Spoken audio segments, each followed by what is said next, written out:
Bonjour à toutes et à tous, c'est Émilie d'Astro-Intuitive. Je suis ravie comme toujours de vous retrouver pour un petit moment astro autour de la prochaine nouvelle lune. On va voir quelles sont les énergies astrologiques, quels sont les aspects et on va surtout essayer de comprendre quelles sont les questions que nous pose ce cycle de lunaison de 29 jours qui s'ouvrira le 25 septembre.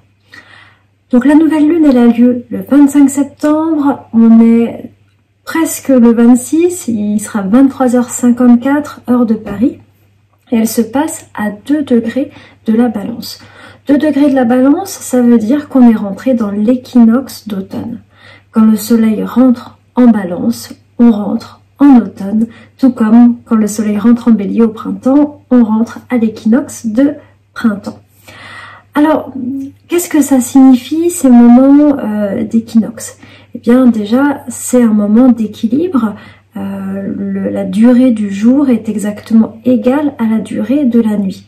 Ces moments d'équinoxe, ils sont intéressants parce que c'est vraiment des passages, c'est comme des photos d'un moment qui, de toute manière, très rapidement, c'est les deux plateaux de la Balance qui sont exactement alignés et puis qui, progressivement, il va y avoir un déséquilibre qui va se créer. Et l'énergie qui va aller vers la nuit dans le cas de l'automne. Donc à partir de là, on commence vraiment à aller on rentre en fait dans la période sombre. Alors, qu'est-ce que ça signifie? La Balance représente un grand passage qui nous rappelle qu'il va être temps de rentrer à l'intérieur, de nos maisons, de rentrer à l'intérieur de nous-mêmes. Et c'est assez intéressant parce que finalement, quand on rentre à l'intérieur de nos maisons, qu'est-ce qu'on trouve à l'intérieur de nos maisons? Eh bien souvent, on va trouver les personnes qui nous sont chères, les relations proches, le mari, la femme, les enfants. Et avant, c'était encore plus signifiant puisqu'il y avait les grands-parents, etc. Tout le monde vivait dans la même maison. Mais je prends cette image et je l'extrapole un petit peu pour exprimer le fait que la Balance est un signe qui nous questionne par rapport à nos relations et à la qualité de nos relations.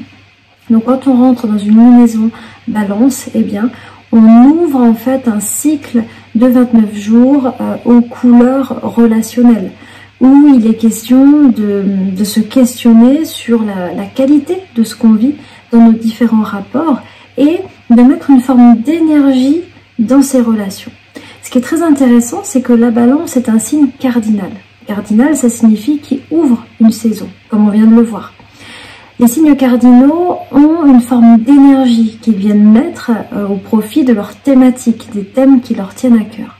Et donc la Balance est un signe qui impulse de l'énergie à ce qui lui tient à cœur, c'est-à-dire la concorde et l'harmonie avec les personnes qui lui sont chères, avec ses proches, et puis même avec les gens qui lui sont pas forcément chers, mais dans un souci de paix et d'harmonie, la Balance est prête à mettre de l'énergie pour que tout se passe bien, pour qu'il y ait une forme de concorde.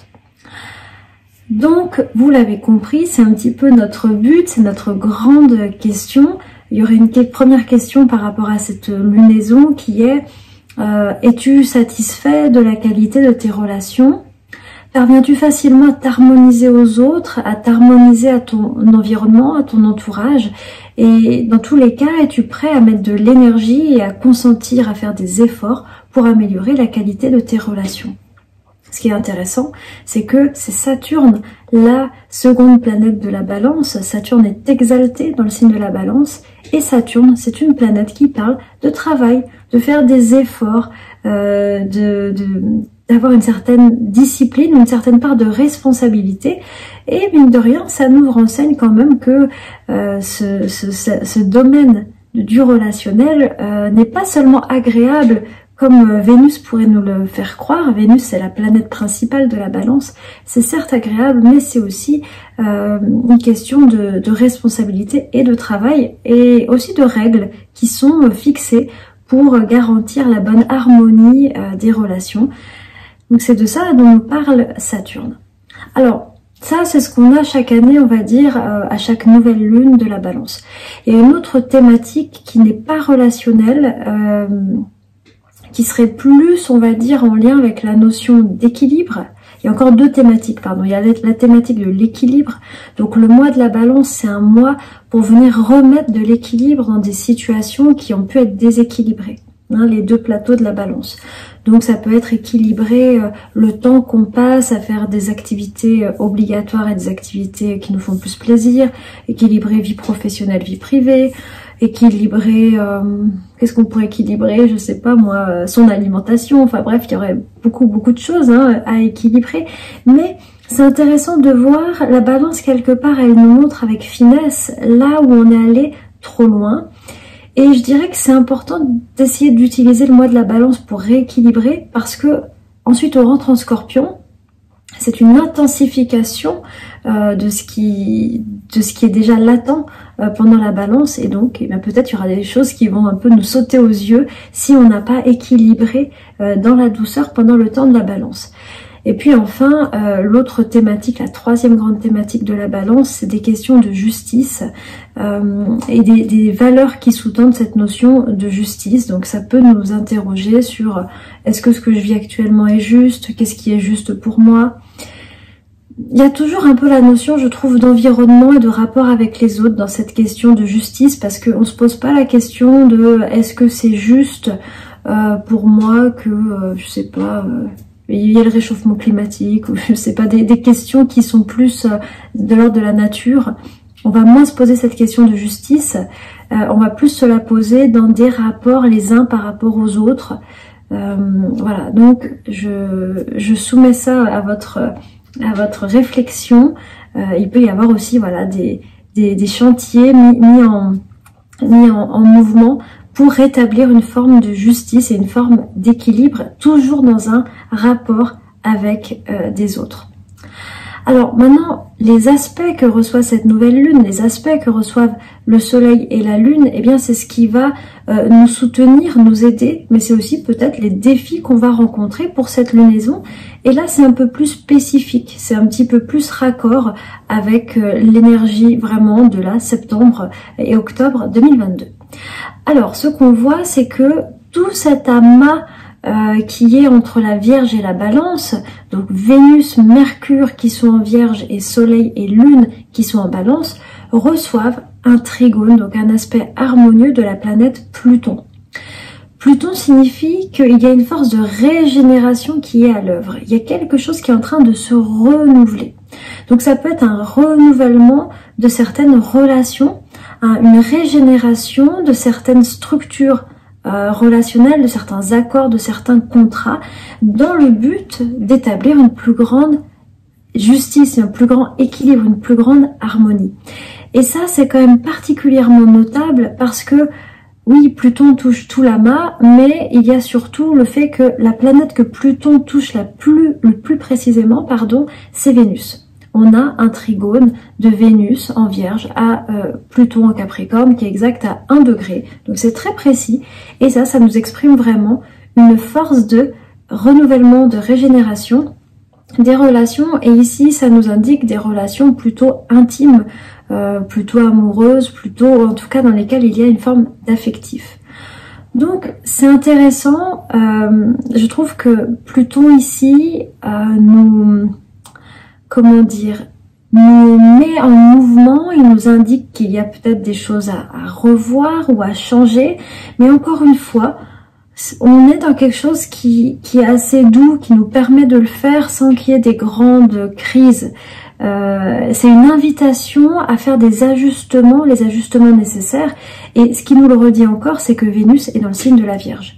Or, la Vierge est un signe qui cherche l'amélioration à travers des petits ajustements, clac, clac, clac. Donc, Vénus en Vierge, c'est une étape importante pour, pas rééquilibrer, mais pour ajuster ce qui pourrait être, ce qui pourrait poser problème dans telle ou telle relation. Donc, ça, c'est ce qui nous aide. On a une force de régénération, et il faut quand même comprendre que cette force de régénération, pour ce cycle, elle peut amener à la surface certains problèmes, mais comme je vous disais, qui peuvent être encore mineurs et on a le temps, on n'est pas au stade de la crise, on peut gentiment réévaluer. Donc ça, c'est ce qui nous soutient. D'autre part, Pluton amène une force d'engagement, de passion et d'intensité, et il y a une forme d'intérêt, c'est-à-dire que Pluton, comme il soutient la nouvelle lune, il y a une forme d'intérêt, d'envie vraiment de parvenir au but de la nouvelle lune, donc à ces buts j'allais dire réussite relationnelle, mais c'est très mal choisi, de bien-être relationnel ou de bonheur, on va dire peut-être de satisfaction dans les relations. Maintenant, ce qu'on voit, c'est qu'il y a deux planètes qui sont opposées à cette nouvelle lune et qui viennent contrecarrer, on va dire un petit peu ça, ou qui viennent apporter une autre énergie. Donc principalement, ce qu'on peut voir, c'est déjà Jupiter. Donc on a un Jupiter qui est dans le signe du Bélier et qui est à l'exacte opposition de la nouvelle lune en Balance. Et ici, ça nous indique que il peut y avoir des forces plutôt individualistes qui viennent contrecarrer l'harmonie ou la coopération. Il peut aussi y avoir, donc c'est à équilibrer. Ici, on doit équilibrer le Bélier et la Balance, donc on doit équilibrer un côté peut-être trop autonome, trop indépendant, qui fait qu'on va lancer des choses, mais qu'au final, ce faisant, en étant trop dans notre propre énergie, on se rend pas compte qu'on déséquilibre notre entourage et que on fait bouger en fait toute la structure de nos relations. En fait, Jupiter en Bélier ici, c'est un peu le cavalier seul. L'autre chose avec Jupiter en Bélier, c'est le fait d'avoir des jugements hâtifs ou une notion de la justice qui est assez claire de ce qui est juste, de ce qui est pas juste, et que si on considère que quelque chose n'est pas juste, eh bien on va se battre pour remettre les choses en ordre. Et ici, ce Jupiter, il peut parfois manquer de pondération, il peut manquer de prendre en compte différents facteurs qui vont faire en sorte que on va respecter la pondération et la sagesse du signe de la Balance. Donc ici, cette nouvelle lune, quelque part, est-ce qu'elle nous met en garde? Je sais pas, mais elle nous souligne le fait que un excès d'enthousiasme, un excès d'indépendance et un excès de confiance en soi dans notre propre vérité peut altérer en fait et rendre plus difficile cette tâche de s'harmoniser avec les autres. Voilà. Donc ça, c'est le premier, ça peut être aussi, une autre chose, c'est qu'il peut y avoir un excès d'activité. Jupiter est en Bélier, donc il y a beaucoup de choses qui démarrent, il y a beaucoup de mouvements, beaucoup d'énergie, et ça, eh bien, ça peut contrecarrer l'espace nécessaire pour le relationnel, d'avoir du temps, de pas être sous stress, de pas être sous pression, de pouvoir se détendre. Mine de rien, ici, Jupiter en Bélier, c'est une force qui amène une forme de stress, d'activité, de mouvement, certes qui peut être positif, mais ici, pour les buts de notre moi, ça va être plutôt un challenge. L'autre force qui est en face, c'est la planète Neptune. Et là, on est plutôt dans des difficultés de type manquer un peu de direction par rapport à une relation spécifique, ne pas savoir vraiment dans quelle direction on va, ne pas savoir exactement ce qu'on veut non plus au niveau relationnel, ne pas bien comprendre une personne et ne pas oser finalement discuter avec elle, et ce qui fait que du coup, en fait, il y a une forme de flou, vous avez compris, qui doit être dépassée pour aller vers cette harmonie que nous propose la Balance. Ça peut être aussi le filtre des interprétations. Ça rejoint un peu ce Jupiter, je trouve, dans le sens, il y a une forme de naïveté, mais c'est un peu ça, c'est le fait d'interpréter certaines choses et puis de pas voir les personnes pour ce qu'elles sont, de pas comprendre une situation pour ce qu'elle est. Voilà, ça, c'est des aspects somme toute assez rapides, hein. C'est valable pour les 10 prochains jours après la nouvelle lune, mais ça va pas marquer toute l'ambiance de l'année, hein. On va quand même relativiser. Voilà, donc si on résume, le but c'est l'épanouissement des relations, mettre de l'énergie dans les relations importantes pour nous, mettre de l'équilibre entre différents plans de notre vie et remettre de la justice dans des situations qui pourraient en manquer. ce qui nous aide, c'est cette énergie d'intensité, d'engagement de Pluton. Il y a une force de régénération, donc on va pas manquer d'énergie pour le faire. Mais ce qui nous dessert, ça peut être un excès d'indépendance, un excès d'activité, mais également une forme de flou, de manque de direction, qui fait que oui, on veut mettre de l'énergie dans nos relations, mais en fait on sait pas trop comment faire. Voilà, c'est un petit peu le flou. Voilà, donc ça c'est pour le but vraiment de cette lunaison. Maintenant, il faut parler un tout petit peu quand même de Mercure qui est toujours rétrograde. Donc Mercure il sera rétrograde, si je ne me trompe pas, jusqu'au 2 octobre. Et pour l'instant, eh bien, il est toujours, donc on a toujours l'impression vue de la Terre que Mercure remonte le zodiaque à la place de le descendre. Et on est dans des moments un peu de révision.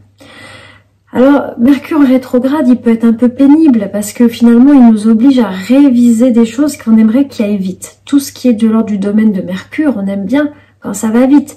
Mercure, c'est le serviteur ailé. Et donc, on aime bien quand nos mails sont envoyés sans problème, quand nos voitures fonctionnent, quand nos moyens de communication marchent et quand surtout on se fait comprendre par nos interlocuteurs. Et là, eh bien, la rétrogradation, par le fait qu'elle nous demande une forme de révision de tous ces éléments, entraîne une lenteur, des retards. Ça peut être des choses qui fonctionnent pas comme d'habitude, qui marchent pas.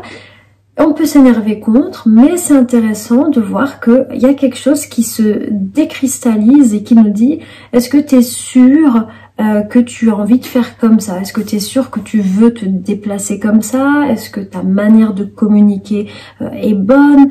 Ça peut être aussi, Mercure peut nous faire voir des problèmes qu'on n'avait pas vus jusqu'à présent, qui nous gênaient pas particulièrement. Et là, d'un coup, ça nous saute aux yeux, des problèmes de communication notamment.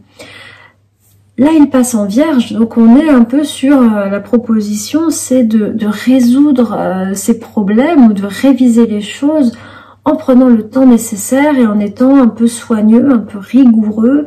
On est dans un processus où Mercure est tout sauf rapide et si on veut faire une bonne révision, il va falloir un petit peu s'arrêter et prendre le temps pour régler ces problèmes. Voilà, je vous parle de ça pour essayer qu'on rentre en amour avec ce Mercure. Et ça veut pas dire qu'on ne doit rien faire, ni qu'on ne doit pas signer des contrats ou quoi. Cependant, il faut être pas précautionneux, mais consciencieux. Voilà, consciencieux avec un Mercure en Vierge. Voilà. Et voilà, et on finira simplement, le dernier élément que je voulais vous transmettre, c'est ce carré toujours entre Mars et Neptune, qui est apparemment un peu une problématique encore pour cette nouvelle lune. Donc c'est un aspect de carré, un aspect de tension, et ça provoque Mars-Neptune mis ensemble. Ils sont dans deux signes mutables, on est toujours dans une... Mars en Gémeaux, en fait, cherche à aller dans plein de directions différentes, il veut aller vite, il veut être performant sur tous les tableaux, il veut utiliser son adaptabilité, son intelligence pour faire plein de choses. Mais Neptune fait que ça patine un peu, ça peut être que on perd de l'énergie, on s'épuise en fait, on s'épuise parce qu'on va dans toutes les directions, on s'épuise parce que la direction qu'on se donne n'est pas claire. Donc c'est une invitation à poser des directions qui sont claires et à choisir certains combats. On va pas pouvoir être sur tous les fronts parce que ici ça donne clairement une perte d'énergie en fait. Hein. Il y a aussi le fait que Mercure il veut se lancer. Mars veut se lancer et simplement il sait pas où il doit aller et surtout il sait pas trop comment faire et ben voilà, du coup ça patine un petit peu et ça peut donner de la frustration ou un sentiment de confusion, mais voilà, c'est pour ça que ici on voit que Saturne, il y a un trigone entre Mars et Saturne est un peu la clé, un peu la solution. Il faut peut-être prendre moins de choses, apprendre à structurer et se donner le temps d'avancer, de résoudre des problèmes qu'on va pas pouvoir, voilà, on va pouvoir aller plus vite que la musique, mais voilà.